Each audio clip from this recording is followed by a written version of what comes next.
So sabi nyo, ano yung risk? Isa sa mga gusto nyo malaman. Pero ang isang natutunan ko, i-minimize lang pala natin siya. So paano mo siya ma-minimize? Mag-aaral ka. Kailangan alam mo. Kasi pwede ka talagang malugi sa stocks. Ang isang natutunan ko, pagka pala meron kang failure, ang dapat gawin, ano kaya yung gagawin ko? Bakit sila kumikita, ako hindi? Dapat pala is the more na mag-aral ka. Kasi may kumikita eh. Bakit sila kumikita?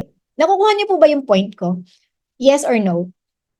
Kahit na anong ano to ha, kahit na anong source of income, kahit na anong klaseng source of income, kung sila hindi kumita, pero may kumikita eh, kasi inaaral nila. Kasi hindi sila nag-give up, tinutuloy-tuloy nila. Hindi sila nag-give up, ganun yun.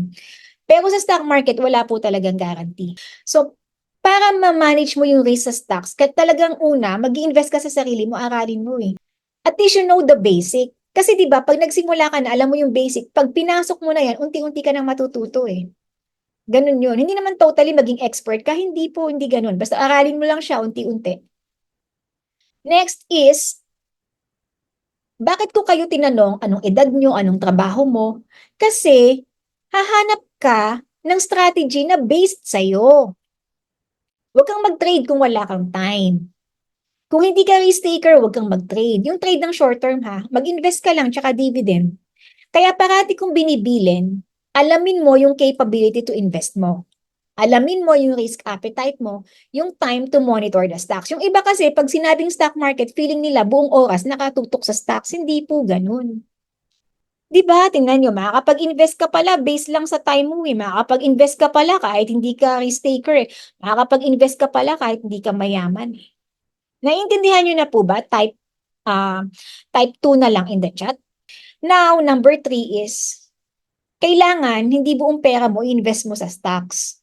At hindi buong pera mo i-invest mo sa isang stock lang. Kailangan diversify. Ang maganda sa stock market, for example, busy-busy ka, gusto mo magnegosyo pero hindi ka risk taker, hindi ka, kasi alam mo pag nag-business ka, malaking responsibility yan eh. Bumili ka ng shares.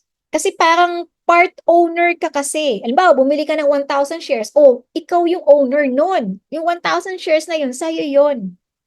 Hanggat hindi mo binibenta.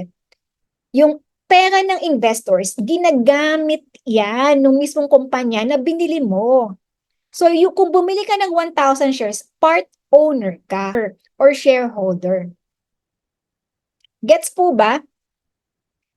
Type gets kung gets. Kung gusto mo pa ng karagdagang detalye, meron pa akong isang video na ginawa. Ilalagay ko yung link dito, yung ng video para mapanood mo na ngayon after nito, okay? Magkakaroon ako ng libreng live online webinar ngayong January 7, 11, 9, and 14, 2025 tungkol sa kung paano magsimula mag-invest sa dividend investing, long-term and short-term trading. Asahan ko ang attendance mo, umattend ka, ilalagay ko yung link sa description para at least maka-attend ka. Mag-register ka na, huwag mong kakalimutan.